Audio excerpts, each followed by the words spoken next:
fala da Chácara Santa Teresa, tu não fala só dela, embora ela seja um fenômeno, né?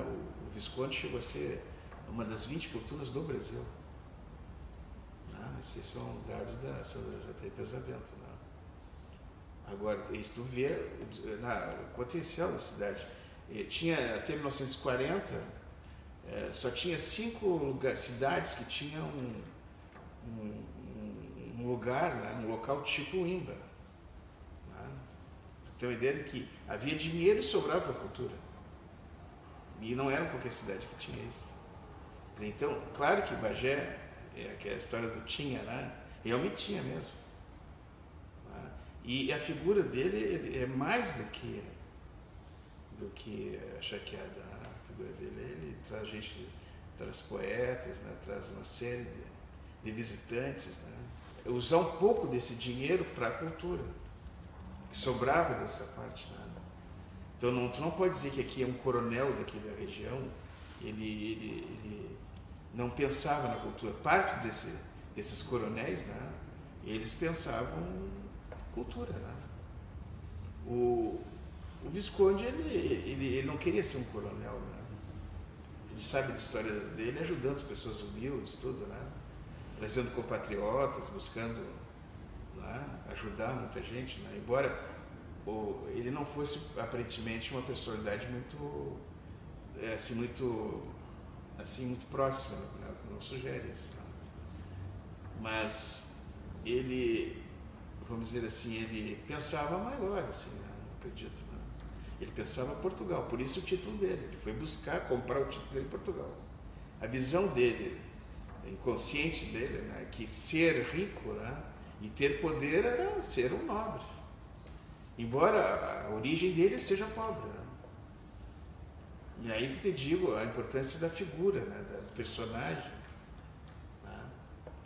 Agora, por que essas pessoas existem? Ou por que elas aparecem no mundo? Né? Porque aquilo se apresenta de maneira tão fácil, né? Enquanto que para outros é tão complicado viver. Né?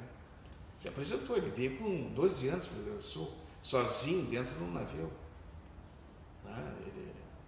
E colocado aos cuidados de quem comandava o navio, veio para cá. Sabia ler e escrever. Isso é suficiente para ele ir para Lavras, depois vir para Bagé, e aí começa, no caso, a especular, né, com tudo, até com pasto. E acaba especulando com gado e começa a crescer. Agora, como tu explicar isso, né? Como é que alguém tem tantas facilidades assim em negociar, né? A personalidade dele, isso é difícil. Né? Então é uma chaqueada de Bagé, que também é uma chaqueada do Rio Grande do Sul, e que está na fronteira.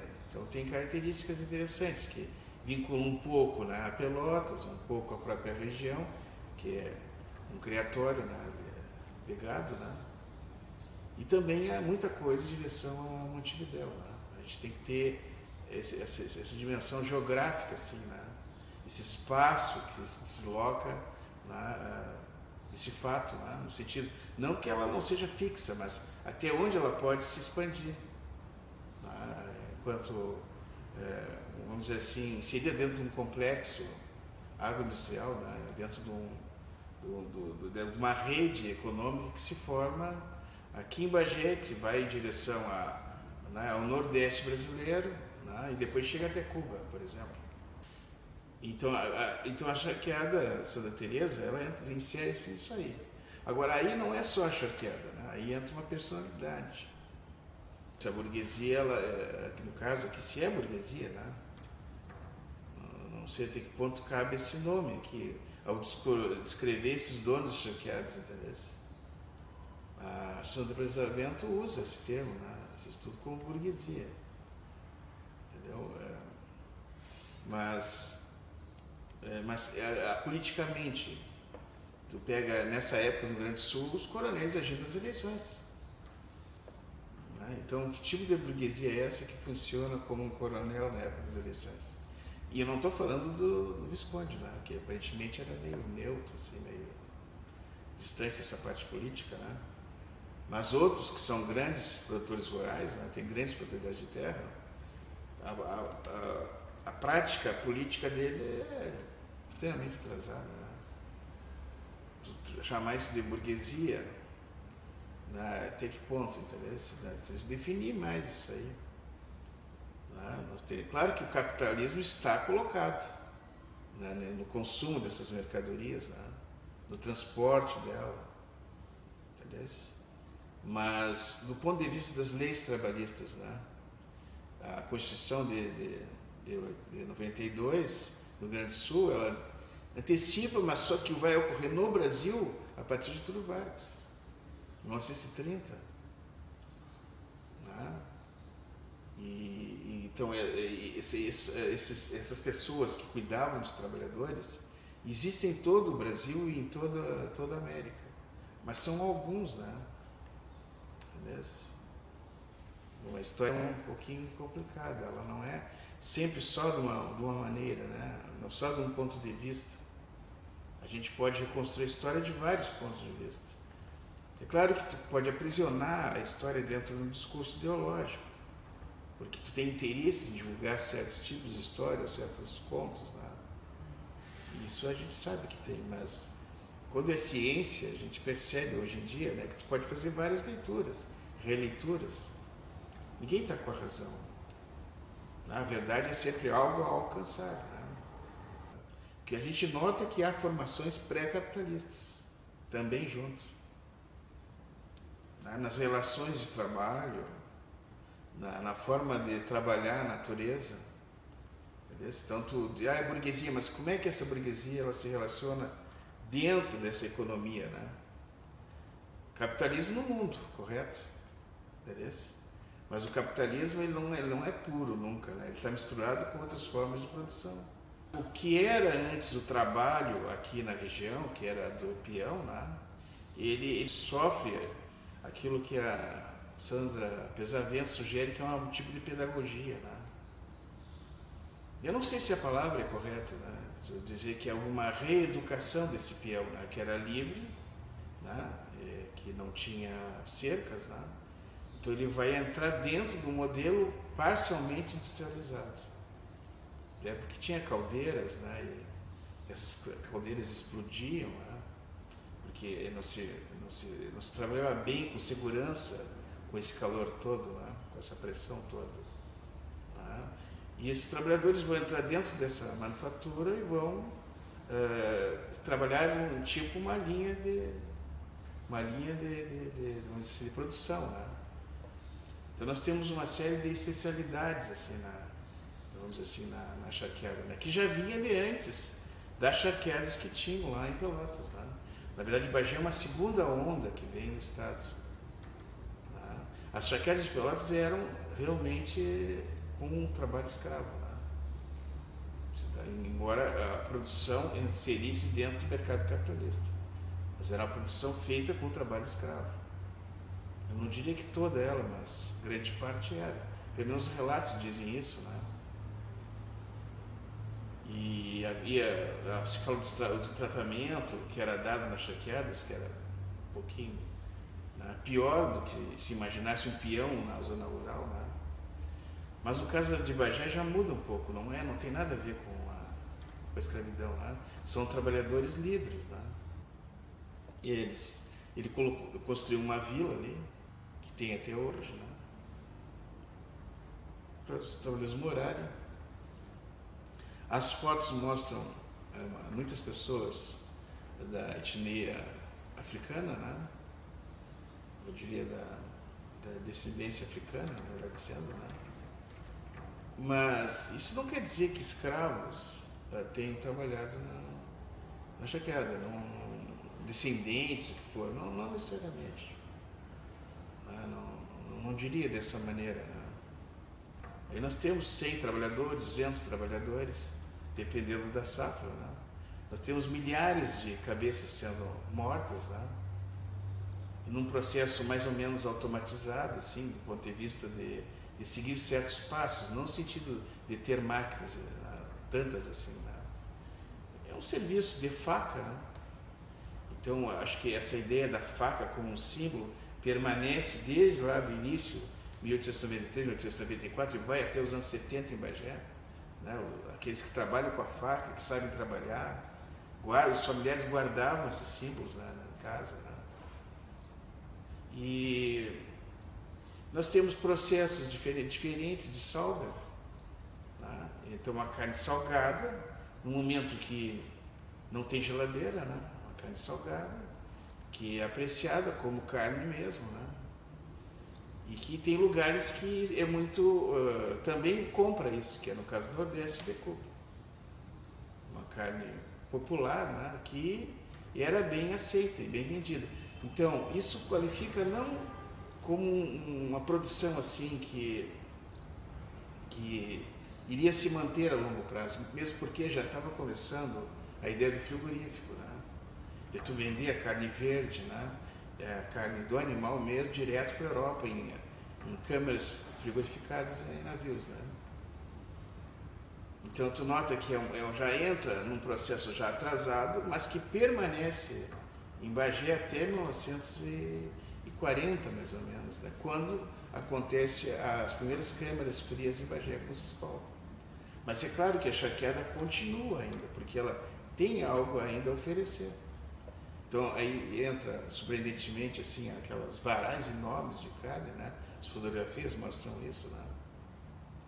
E isso, o Bagé foi incapaz, então, de mudar esse processo, né? Da charqueada para o frigorífico. Não conseguiu, porque o próprio Cispal não deu certo. Só mais tarde o frigorífico vai chegar, mais atrasado. Então, enquanto tem essa charqueada, até 1950, por exemplo, a ideia de que Bagé é uma cidade industrial. Né? Então, a gente deve observar esse pensamento que existia da cidade como uma cidade potencialmente industrial que não vingou, na verdade. Né? Hoje a gente diz assim, não, a cidade não tem indústria, não tem nada, mas já teve. Estou falando assim que tu tem um contexto que acontece tudo, né? E tu tem que entender esse contexto. Né? Então, Santa Teresa entra aquelas memórias da charqueada que a própria cidade esqueceu. Entendeu? Porque as pessoas sabem que a cidade é importante, mas não sabem o quanto e porquê. Então, quando tu lembra da charqueada, tu percebe a base econômica que foi assentado esse suposto sucesso da cidade. Eu acho que é importante, tudo que tu se refere a tu recuperar o passado, não é? Assim, buscando uma reconexão com o teu passado, para tu te entender como tu é. Entendeu? Eu acho que ninguém nasce assim do nada, entendeu? Certo? Tudo tem algum tipo de encadeamento assim que tu percebe. É claro que tu não é só fruto do passado. Tu coloca coisas novas também. Se tu pega um país que era de doutores analfabetos, né? Até um bom tempo, né? Doutores analfabetos. Tu nota essa escrita. Onde é que está escrito isso? Entendeu? E fazer a história oficial. Ou tu entrando nessa história dos vencedores e vencidos, né? Que é a visão do Benjamin, né? Isso aí eu acho que não resolve a questão. Ela pode até existir quando tu estuda assim, certos sistemas políticos, né? Tu nota assim, que a censura é muito grande e tem uma história oficial. Mas o problema da história é isso, ela só lembra de algumas pessoas, né? Que conseguem se apropriam da própria escrita. Então elas fazem livros. Entendeu? É a mesma discussão que se fala com relação ao que é civilização, né? Então civilização é só europeia, porque ela domina a escrita. Os outros povos, na Ásia, né? Os asiáticos, os africanos, os latino-americanos, não têm história. Porque eles não escrevem.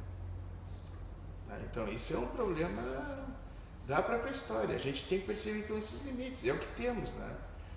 Então, tu tem que pegar o Carlos Ginzburg, né? Então, a gente tem que ler nas entrelinhas. Descobrir essa outra história, né? Que é das pessoas que não têm voz, né? Entendeu? Isso é um pouco mais difícil. Exige mais. Tu tem que usar diversos tipos de fontes. Por exemplo, se tu pega o Quilombo dos Palmares, né? pega só a parte escrita, que é oficial, ela fala horrores do Clã dos Pomares, mas não fala o que interessa. Agora, se tu for para a arqueologia, tu tem outros dados. Tu descobre até judeus lá dentro. Entendeu? Então, o que eu te digo, tu tem que fazer uma leitura das chaqueadas, não só na parte escrita, ou dos chaqueadores, né? Tu tem que fazer uma pesquisa arqueológica também. Simbólica, né? Então, é aí que está a questão. Por que a gente estuda história, né? Para a gente descobrir o que a gente é. É uma descoberta isso. Né? Tu toma um mate, né? Tu está lembrando dos índios, né? Entendeu? Esse é o fato. Tu come um churrasco, bem, tu pode querer lembrar da Espanha, da Itália, o que for, né? Mas tu lembra dos índios canibais, né? Que não era gado que botava no fogo, né? Eram pessoas. Mas é um costume. Né? Quando veio o gado para cá, né? Quando os Jesus trouxeram, né? O índio comia o gado cru, né? Matava e ia comendo. São coisas nossas, assim, a gente entende por que os nossos gostos, o nosso jeito de ser, a solidão, as distâncias, né? Ou tu olhar uma visão mais horizontal do mundo, né? O céu também se fala muito, né? Entendeu? Então, tem coisas que tu olhando o passado, tu compreende o teu presente, né? Mas não é uma relação mecânica, entendeu? Então, essas leituras vai nos fazendo perceber como a gente é, né? Não só as coisas positivas, né? As coisas negativas também, né? O racismo, né? Os preconceitos. Beleza? Então, a história ela tem esse lado de apologia, né? Vamos elogiar Santa Teresa, o Visconde, né? Mas não é só isso, né? Entendeu? A gente tem que ter uma visão mais ampla da história, uma visão mais cultural, né? Entendeu? E essa cultura não pertence a um grupo só, entendeu? Né? Porque senão nós vamos começar a brigar aqui. Se gaúcho usava brinco, se não usava brinco, né? Até porque muito dessa cultura ela é meio que inventada, né? Ela não é bem a cultura mesmo que existia. Aí entra um pouco dos estudos mais sérios de história, assim, né? Quer dizer, se tu pega uma topa e o punk aí, né? Ele tem a ver muito com o gaúcho. Agora, todos os gaúchos aceitam a topa e o punk? Não. Entendeu? São leituras que tu faz, são múltiplas leituras, né? Eu acho que é a mesma questão de tu contar a história dos sindicatos em Bagé, que eram compostos em sua maioria por estrangeiros, entendeu? Não só por descendentes africanos, né? Era um grupo de estrangeiros também. Né? É a mesma história de contar dos anarquistas em Bagé, né? Que é uma história também pouco contada, mas que foi importante. E daqui iam para Pelotas, iam para o Rio de Janeiro, São Paulo, né? Por que essa importância? De tu resgatar o passado, resgatar outros grupos, entendeu? Outras histórias. Né? Mas Bagé não é só uma história, sabe? Uma linha só, entendeu? Se serem outras histórias, é isso que a gente deve resgatar. As greves em Bagé, né? Certo? Os costumes da campanha, né? Os crimes. Tem uma série de possibilidades, né? Sabe? Hoje a história mudou muito, né? Ela não é mais assim, ó, uma história só de guerra ou do Estado, né? Ela abarca vários tipos de objetos, assim, né? Entendeu? É claro que em certos momentos uma visão mais nacionalista ou mais ideológica importa mais, né? Se tu estudar, por exemplo, o regime militar, né? Pode querer enaltecer certos aspectos, né? Mas eles são momentos, assim, entendeu? Tu tem que ter uma visão bem ampla da história. Tudo é história, entendeu? Então, cada um deles tu usa um tipo de modo, né? Uma ciência auxiliar para descobrir esse passado, entendeu? Agora, há uma disputa sobre o passado, há uma competição sobre o passado, e quem é desse tipo de história ou de outra, sim, existe. Mas para o verdadeiro historiador, a gente tem que meio que deixar de lado isso. Entendeu? Porque tu não pode mentir. Essa é a pior coisa que tem para a história, entendeu? Tu ficar meio que dando, sabe? Como se faz assim, certas anotações em certos documentos. Isso aqui não é para publicar, no caso do Bento Gonçalves, né? Isso aqui pode publicar. Não é assim, tu tem que mostrar tudo. Entendeu? Os acertos, os erros, as virtudes. O ser humano, né? Então, no caso do Visconde, a gente deve ver da mesma maneira. Ele teve essa importância enquanto personalidade? Sim. Entendeu? Os trabalhadores, ele deve estudar a história deles ali, recuperar elas? Sim. Entendeu? É dessa maneira, ela é ampla. Ela não tem dono, entendeu? É claro que, geralmente, quem tem dinheiro publica os livros. Né? Mas para o historiador, isso não interessa. Entendeu? Não interessa. A gente tem que ir além dos livros. Outras possibilidades. E no futuro vai ter essas outras ideias, entendeu? Eu acho que quando tu fala assim em cinema, tu vai resgatar de outra maneira as coisas. Entendeu? Eu acredito nisso. Porque uma coisa é um livro, né? Outra coisa é a imagem. Como é que tu vai mostrar isso através da imagem? E é uma outra maneira de conhecer específica, né?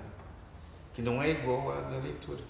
Tudo vem, é um resgate interessante fazer, que é a própria inconsciente da cidade, que é esse contato com o gado, né? Com essa questão de tu viver da carne, tu matar um animal, não interessa. Esses costumes bárbaros, né?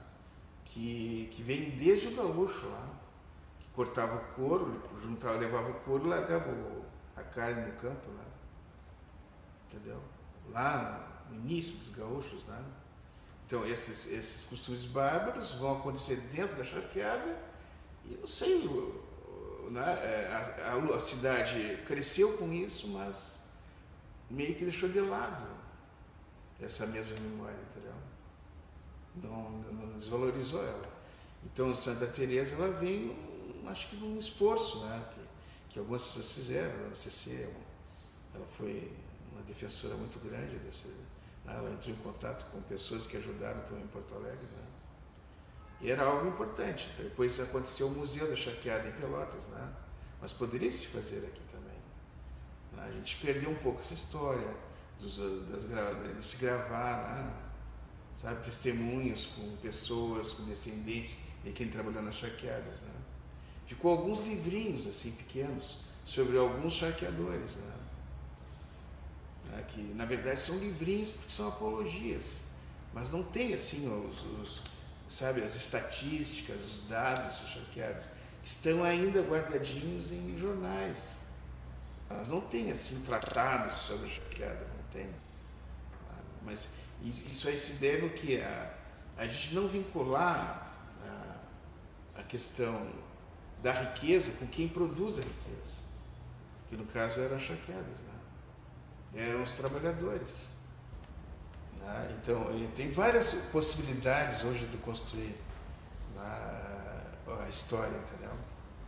E todas elas nos ajudam a ver de um lado diferente aquilo que a gente quer ensinar. Acho que era isso, né?